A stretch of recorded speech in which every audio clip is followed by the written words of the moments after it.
Լիլիա, եւս 6 օր եւ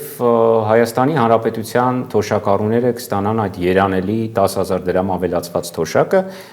ինչ կարող են նրանք գնել այդ 10,000-ով։ Ես օրինակ որպես այսպես դիլետանտ տնտեսագիտությունից փորձել եմ որոշակի հաշվարկ իրականացնել, եթե օրական ուրեմն ծախսեն 2,000 դրամ, կստացվի 5 օրվա գումար է սա ուտելիքի։ Օրական լրացուցիչ 2,000 դրամ,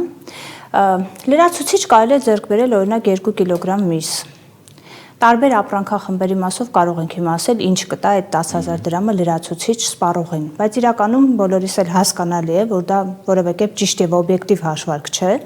շատ պարզ պատճառով, Գառնիկ, որովհետեւ մենք սննդամթերքի եւ հատկապես այն ապրանքախմբերի առանց որոնց հնարավոր չէ կյանքի կենցաղի կազմակերպումը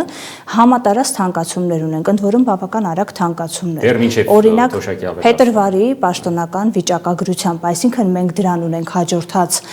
մարտը, մենք դրան դեռ ապրիլը պիտի հաջորդի, որտեղ ըստ էության ապրիլին ստացվող թոշակները ծախսվելու են ապրիլին եւ իրական համարժեքությունը հենց ապրիլին գրանցված հավանաբար դեռ շարունակվող գնաճի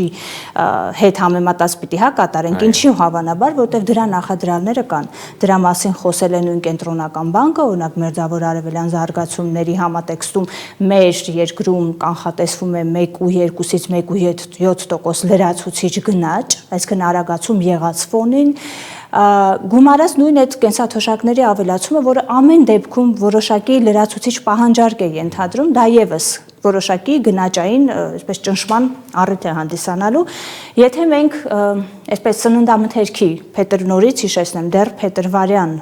գնաճի համատեքստում նայենք, սննդամթերքի 6.5%-անոց թանկացում նայենք, հիշենք, ունենք 6.5% ընդհանրական միջինացված թանկացում սննդամթերքի մասով, եւ այդ 10,000 դրամը, եթե միջին կենսաթոշակին համեմատած աճով ենք նայում, միջին կենսաթոշակը մեզ մոտ 49,000 դրամ է, ստացվում է մոտավորապես 20%-ի աճ։ Ստացվում է, որ մոտավորապես մի 13.5-14% ավել գնողունակություն է ենթադրվում, բայց դա եւս ամբողջովին չէ, որովհետեւ 6.5% միջինացված ինդեքսն է սննդամթերքի գների։ Մենք առանձին ապրանքների մասով ունենք 19%-անոց թանկացում, ապրանքներ կան ունենք 11%-անոց, 10%-անոց թանկացում։ Այսինքն 4,000 դրամ է։ Այո, երկու միջինացված սցենարով մենք լավագույն դեպքում այդ 10,000 դրամի ուղիղ կեսը, այսպես տնտեսագիտական լեզվով ասված, ուտում է գնաճը, վատագույն դեպքում մենք պարզապես կարողանում ենք որոշակիորեն այսպես ծածկել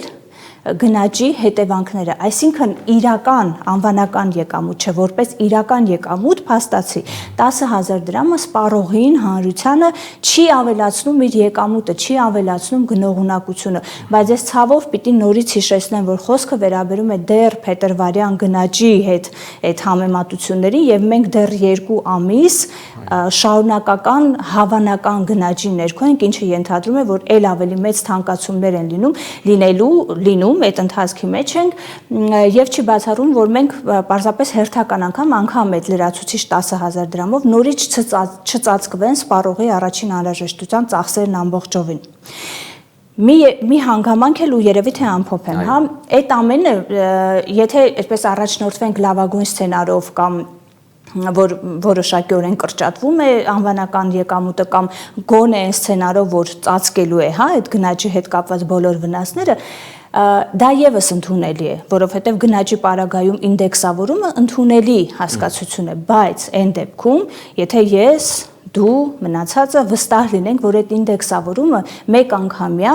առավել եւս քաղաքական, քարոզչական նպատակներով, նախընտրական քարոզարշավի համատեքստում իրականացվող գործողություն չէ, եւ դա պարբերաբար վերանայվելու է գնաճին համապատասխան։ Այդ պարագայում գոնե կարող ենք ասել, որ սա սոցիալական քաղաքականության համատեքստում է նպաստելու գնաճի հետևանքների մեղմանը, բայց ունենք արդյոք մենք այդ երաշխիքը, ունենք արդյոք մենք դրա հետ կապված այսպես նման քաղաքականության մասին խոսելու իրավունք կամ այդ միջավայրն ու նախադրյալները կարծում եմ բոլորս դրա պատասխանը վստահորեն ունենք։ Իսկ այսօր